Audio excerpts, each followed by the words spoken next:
Hello everyone, welcome back to the new episode of the Hindu Explainer series. I am Kushagra Goel. On a new day, it is Christmas Eve tonight and there is more update for you all from current affairs point of view. Whenever you have more and more doubt, it actually increases my intensity to study more for the next day, right? So I'm always very happy whenever students put in more doubts. One doubt that a lot of students had yesterday was with regards to the resolution under IBC. One common thing was that, see, one thing that you all know is that when you take loans, you put some collateral, right? But understand the distinction. When you take loan from the bank, you take money, hard cash, right? But when you give collateral, that is not hard cash. To transact for a bank to actually realize that money, it has to undertake a process of auction or finding buyers or selling it. That entire procedure costs some money, right? So for example, I give you 10 rupees. That 10 rupees you can actually go and use anything. But let's say I give you this pen and I'm like, okay, this pen is also 10 rupees worth, and then you want to buy something worth 10 rupees. You'll go to different shops. Some shopkeepers will be like, no, we will not take it. Someone, finally, after a lot of effort, you will find someone who will be willing to take the pen and give you the thing that you might want, right? This is the simple problem. With regards to loans, when people take money, they provide collateral, but to actually sell the collateral, it takes time. It takes time, it takes money. The IBC is a legislation that actually helps you do that in a speedily manner, in a timely manner. Okay, it provides timelines through which what kind of assets can be sold under what grounds. Okay, so that is one explanation. More details about IBC is something all of you will study when you'll study corporate law at law schools. Okay, more details, nuanced procedures about how it is done is all that awaits you at your law schools once you clear CLAT. Okay, but another doubt which students has is when can we say that something has become an NPA? We say a loan has become a non-performing asset when there is no repayment for one cycle. One cycle means 90 days. When a loan is not paid for 90 days, then the bank can classify it as a non-performing asset. Okay. Now, yesterday we had talked about IBC being extended, proceedings under it being stalled up till March. What that means is, even though loans have become NPA, banks or companies cannot initiate bankruptcy proceedings. Okay, so that is it. Now, another doubt that a lot of students also had was with regards to general climate change issues. Okay, and what climate change, a little bit of history. We had covered the NDC's, nationally determined contributions of India under the Paris Agreement, in a previous video in the last week. Okay, I suggest that you go and watch that. Rest, some things about climate change is something that I will be discussing today also. Okay, and another doubt some students had was with the snowball effect. What do snowball effect mean? Snowball effect, for example, if you have ever seen a movie or a avalanche happening, okay, you or a ball, a snowball, if you create on a slope of snow, as you rotate it, it will start becoming bigger, bigger, bigger. That means it gets starts accumulating more and more snow along with it, and then finally when it bursts, it can create more damage than what it was initially. So the editorial yesterday was telling us that by unnecessarily extending the deadline of IBC, we are actually aggravating the NPA crisis. Okay, so that is speculative, may or may not happen. That is not our point of concern here. Okay, so now let's dive into today's newspaper. So on the front page, on the left hand side, we see a heading: Kane Energy wins arbitration award. Byline says India will consider all options. What this means is, it relates to a retrospective taxation that was introduced by former President and Finance Minister Pranab Mukherjee in the budget of 2011-12. Okay, what does retrospective taxation mean? Retrospective means from a predate. Okay, a date before. So this arbitration award says that when a matter with Kane Energy had undertaken in 2006, the taxation law came in 2011-12. India imposed retrospective taxes. Okay, this is similar to the Vodafone case also. There also we had imposed retrospective taxes, and the for arbitration, then it was held that no, you cannot impose retrospective taxes. Okay, so that is an ongoing controversy. When more details regarding this are out, as of now, all is this, what you all need to know is it relates to a retrospective taxation. India has a system of retrospective taxation, but international arbitration has said that no, you cannot impose retrospective taxation. Whether we revoke it in the budget, you will see a lot of editorials now analyzing why retrospective taxation is damaging for economy and business sentiment. So when once all those things start pouring in, we'll discuss this in a little bit more depth, but that is all that you all need to know at this point of time. Okay, second thing is, Cabinet has approved 100% foreign direct investment in DTH service, direct to home services. So for example, you all be having DTH cable connections of Dish TV, Tata Sky, Airtel, Vodafone, Jio. So under that, these companies can now undertake 100% foreign investment. Okay, that is it. The farmer impasse is ongoing. There is nothing new there. A change in the scholarship model for scheduled caste candidates have been issued by the central government. So it is again a policy statement. Okay, on this next news is Tamil Nadu has given go ahead for Jallikattu. That is that the festival of Jallikattu during the Pongal festival will go on, and all the riders will have to get a COVID test. Okay, apart from that, on the national front there is not much. Here you see another headline: Delhi Metro Meerut RRTS, that is rapid regional rapid transport system. Okay, it is to connect Delhi NCR to regional centers. Okay, Meerut, Alwar,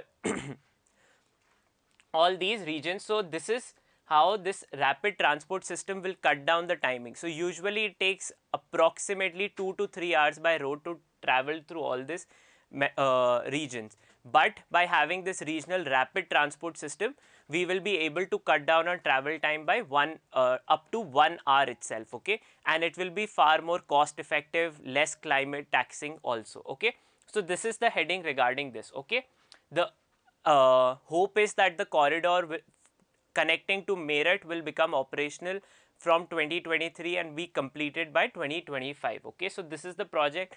Only when it gets completed, I think it will make more sense. So I don't think that is not something of primary importance for CLAT 21. Okay, then again pollution analysis of Delhi region.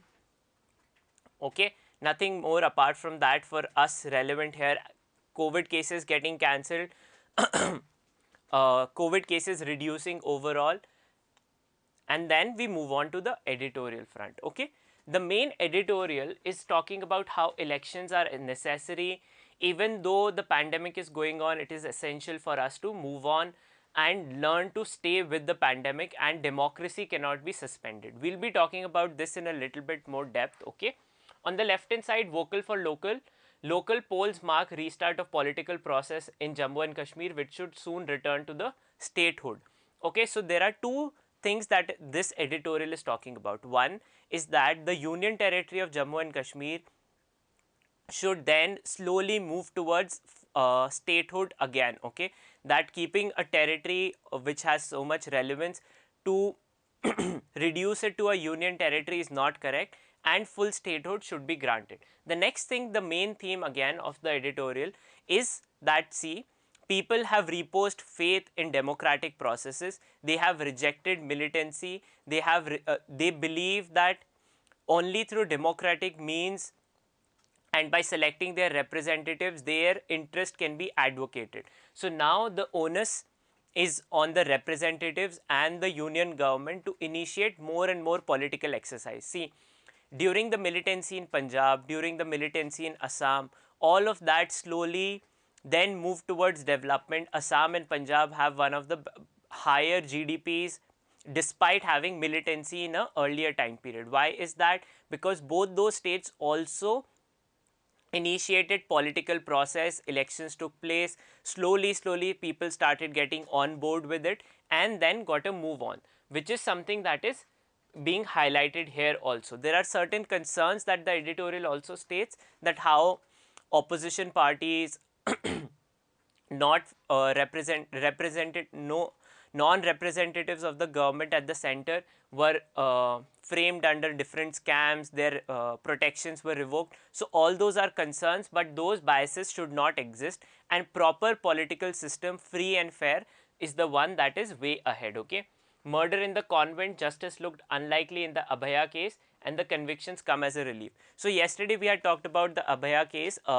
It is with regards to a case as old as 1992. A 21-year-old girl was murdered by the priest and a sister at a church, and for a long time period, up to 30 years intermediate, there were no evidences, people didn't come forward. But eventually what we can realize is that justice, even though delayed, will happen, and people cannot go scot free for their mistakes. Okay, on the left hand side, tightrope between production and industrial peace. Okay, so this is again an analysis of how labor reforms, for example in China, companies in general have not looked after the laborers who actually ensure.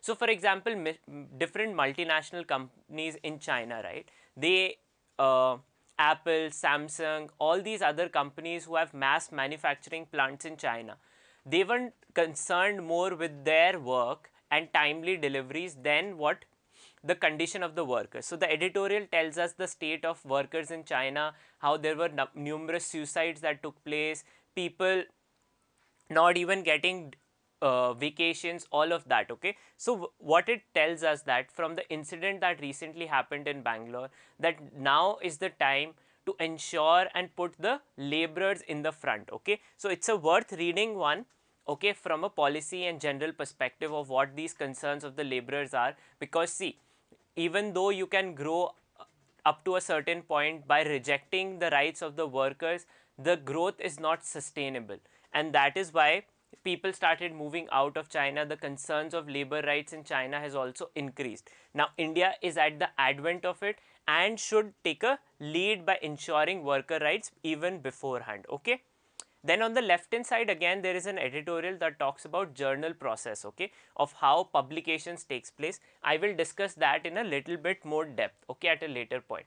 Then the other two editorials are political ones, not really relevant for our point. Okay, then there is the data point. Okay, I said that at the beginning that we'll be talking a little bit about climate change.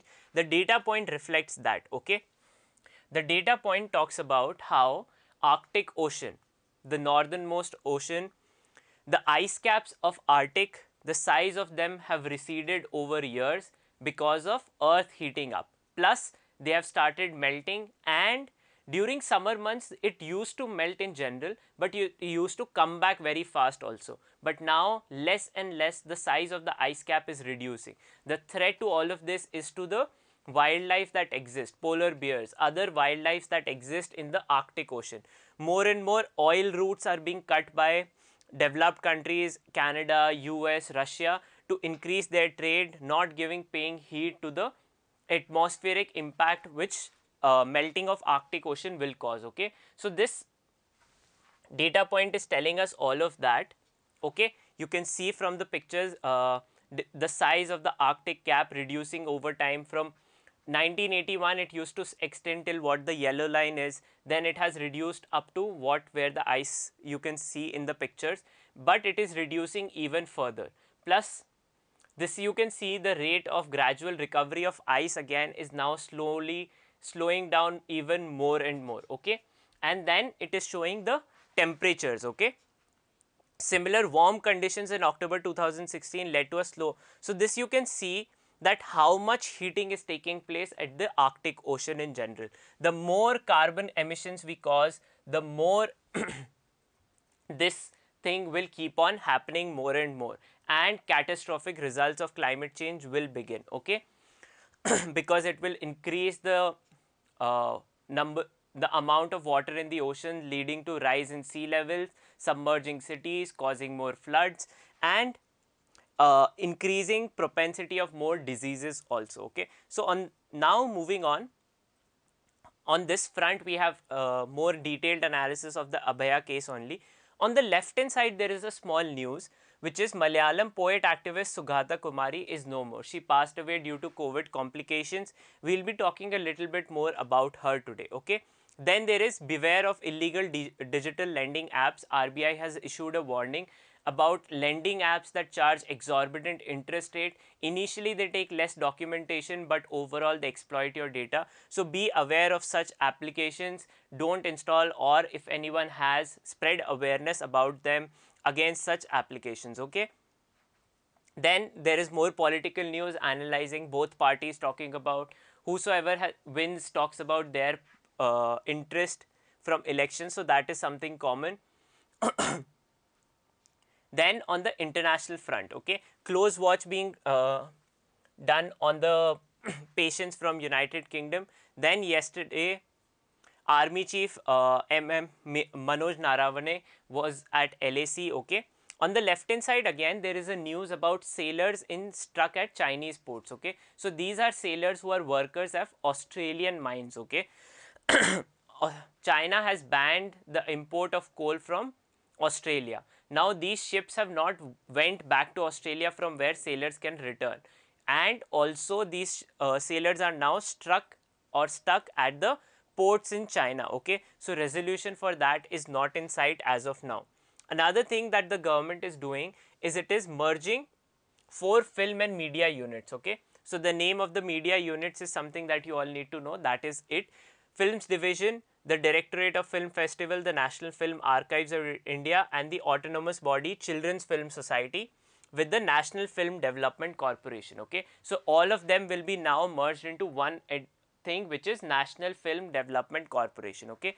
When private channels did not exist, private media did not exist, it was the government's onus to create all this content, okay. But now, as in more and more content from private sector and individuals, all of us can create movies on our own. There is less and less need for government to intervene on all of this, okay. Now on the international front again, more effects about, for example, Donald Trump has rejected the wasteful COVID-19 aid bill. He has vetoed this overall package for businesses in United States, okay. So this is an ongoing US politics, not something that we have to keep in mind from an academic point of view, okay. Then the crisis in Nepal is ongoing. Supreme Court has admitted and sent the case to constitutional bench. One decision is there. Finally, something we'll talk about, okay. More and more analysis from, there is another update now for GST registrations. On-site verification by officers will be done. Earlier you could do it online. Now this can also increase the chances of corruption, because officers can threaten you that we will not do your registration unless you pay us certain amount of bribe. So the point of online system was that it was faceless, so there was less scope for corruption, no intermediary officer verification, okay. But people started misusing it by registering false portals. So the government had to do a U-turn on this and then impose inspectors who will then verify the office, okay. So again, this can lead to corruption if you are able to. So these are two methods. That is the update for GST registration. Now physical verification is necessary, okay. Apart from that, there is nothing new on the economic front. There is another controversy that is taking place in Delhi. So the Firoz Shah Kotla Stadium in Delhi, which is an international cricket stadium, a new statue of former DGCA Delhi Cricket Association President Arun Jaitley is about to be erected there, okay. Now Bishan Singh Bedi, who is a former test cricket captain of the Indian cricket team, has stated there are 2 stands at the Firoz Shah Kotla Stadium that are named after Bishan Singh Bedi. Now he has said that one, he wants to resign from DDCA, and plus has stated that there were numerous amount of huge amount of corruption that took place under the watch of Arun Jaitley, and on 2 principal levels. One, that person who oversaw a corrupt organization should not be there, should not be glorified within statue. And secondly, he states that sporting stadiums that are for sports, administrators should not be the one who should be recognized. The statues, if they are to be are to be erected of sports persons, because stadiums are for spectators and a place for games, and inspiration should be drawn from the sports persons itself, something of a model that is prevalent in every other big stadium across the globe. Therefore, on those lines, he has asked to resign and highlight the corruption that took place under the watch of late Arun Jaitley. Okay, so that is it. Now we'll move on to in-depth analysis. Okay, so on this front, one important news, which is that Malayalam poet Sugatakumari is no more. 2-3 important things. So she was awarded the Padam Shri in 2006, which is the 4th highest civilian award that can be given. Apart from other awards under Malayalam national awards that she was given, two of the prominent ones, one was by the Kerala Sahitya Academy Fellowship. She was a fellow of the Academy since 2004, and secondly, she was given the ONV Literary Award. The award is in remembrance of ONV who was also a Malayalam poet, and she was awarded the first ONV award in 2017. Okay, so these are the prominent things about her. Okay, now secondly, the main editorial. Okay, the main editorial has two themes. One, it is stating that, see, even though the pandemic is going on, what we have learned from other countries, for 53 countries have conducted national or some amount of elections during the COVID-19 pandemic, beginning from South Korea and New Zealand. Okay, and then United States, of course, also took its national elections. Okay, so it is stating that, see, even though the pandemic is going on, people have to come out, and democracy in general cannot be suspended even though the pandemic is going on. Then he gives out some suggestions about how the future elections, which are to be taken place in West Bengal, Assam, Tamil Nadu, Kerala and Pondicherry, should be undertaken with social distancing, certain concrete measures he is suggesting.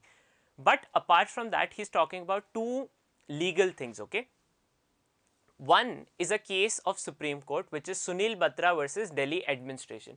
It relates to Article 21. What does it say? Right to life includes right to lead a healthy life. Okay, so whenever you come across public interest litigations that are against, for example, polluting industries, air pollution, all of them are filed under right to life, and they draw their inspiration from this case, which had given that right to lead a healthy life is part of Article 21, that there is no meaning of right to life if you are unable to lead it in a healthy manner. Okay, so this is one important case, okay, and a principle.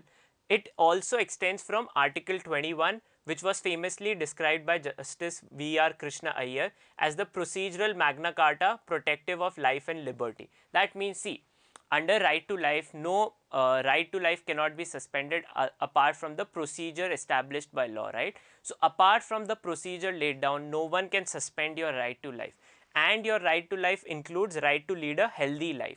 Now, during COVID, under democracy, you have an obligation or a onus to go and vote and be participative of democracy. Okay, now while doing that, it should also be safe. Okay, and therefore he is giving out those suggestions for how elections should be conducted during the COVID-19 pandemic. Okay, so that is it. The case becomes important, and otherwise you should give it a read to understand what suggestions he is making about elections, about social distancing, special times for senior citizens, and vaccination for all the frontline workers and election officials. Okay, now moving on to the third thing. Okay, the editorial on OPED talks about a case that relates to a scientific journal known as Sky Hub. Okay, Sci Hub.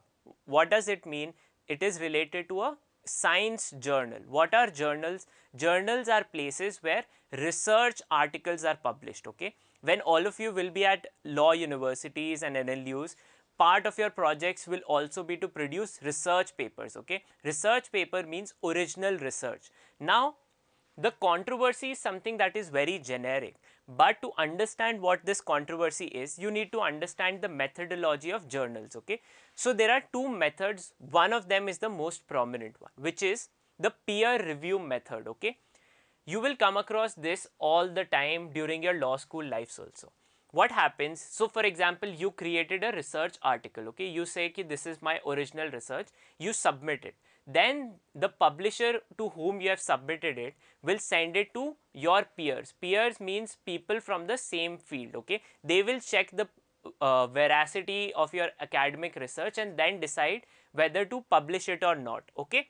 Then if it is approved to be published, okay, once it is published, it is the publisher who earns, okay. The author and the reviewer, the peers, are not paid to do this. Authors get recognition for the original work they have done, and peer reviewers are recognized because they are thought of someone in great standing that they can decide whether something is worth publishing or not, okay. So it is matter of recognition for them but not payment. It is the publishers who earn, where for example researchers, to create more original research, you have to look for research that has been done previously, okay. So therefore you will subscribe to journals. When you will go to law school libraries, there will be a journal section there, okay.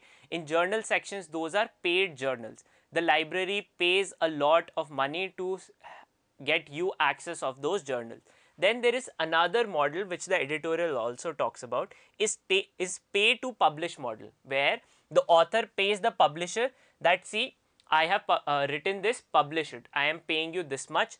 The publisher, these journals, there the publisher earns through author payment, okay. Here the publisher earns through subscription payments by viewers, okay. So these are two models.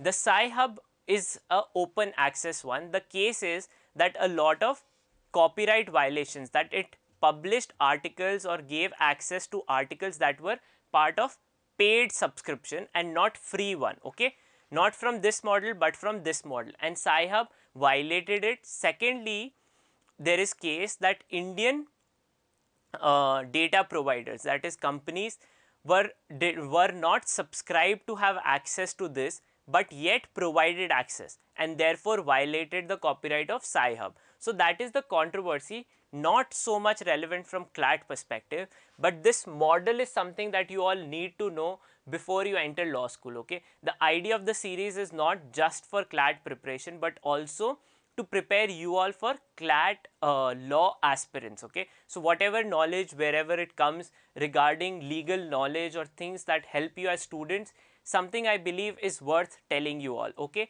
So that is it for today. Thank you so much. If you have any doubts about this or any other specific suggestions, feel free to let me know. I will cover climate change in general in a little bit more depth, okay. Don't worry about that, and other controversies from Middle East or banking, economic conflicts when the budget is round the corner, which is now in 30 days, okay. So don't worry about it, we will discuss all of that. That is it from my side today. Thank you so much. If you like the work that we are doing at Law Prep Tutorial, give this video a thumbs up and share it further. And if you are one of those who haven't subscribed to the channel, a healthy reminder, do subscribe to it. Thank you.